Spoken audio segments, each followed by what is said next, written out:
So we have a converging lens or convex lens and a concave lens.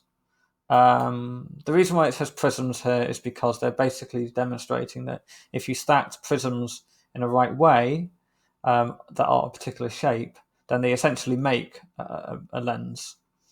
And we can look at what would be the point of doing that in a moment, but it's to do with understanding why converging lenses do this and why diverging lenses do this. And what they do is converging lenses or convex lenses focus the light to a point. That point is called the focal point. And we are assuming that the light that's coming into the convex lens is parallel. They're all parallel rays that are coming into the contact of the lens like that. And if a load of parallel rays came into contact with this convex lens, the distance that it would take to focus the light, that distance is called the focal length.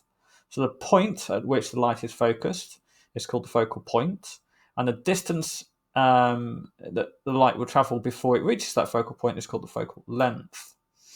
Now, it is possible to have a focal length of a converging lens, which is this here. I will come back to what's going on here in a moment, to these dotted lines. But it's a bit strange because actually it's not focusing a point. It's doing the opposite. It's spreading it out. So, as I say, we'll come back to what that is talking about in a moment. This will also talk in a bit more detail in a moment, but this is called a ray diagram. And it's a diagram to show where images seem to be.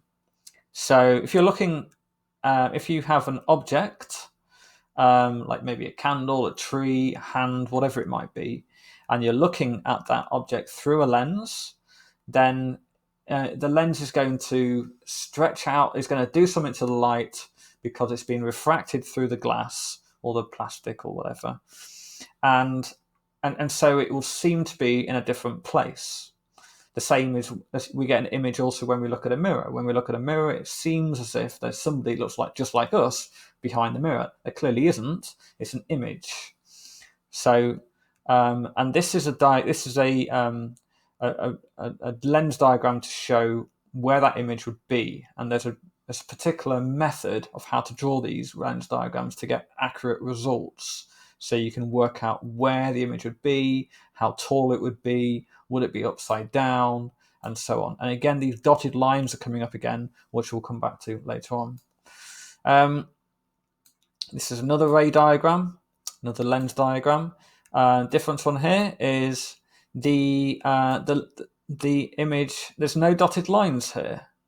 Now, briefly, I'll explain that the dotted lines now it says here virtual image.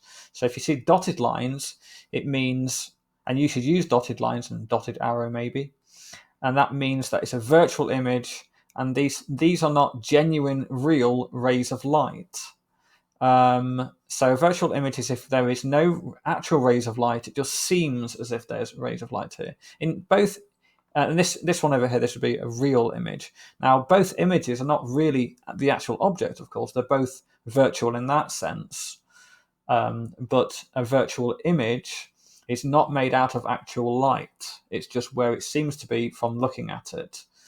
One of the ways you can determine the difference between a virtual image and a real image is by seeing, can you project it onto a screen? If you were to put a screen back here, it would not project the image onto the screen because there's no actual light there, whereas this one would. So when you're using a projector screen, the image that's on the screen, that's a real image. The image behind a mirror, that's not a real image, because if you look behind the mirror, there's nothing there. So it seems as if there's something behind there, so it's a virtual image. That's just more of the same.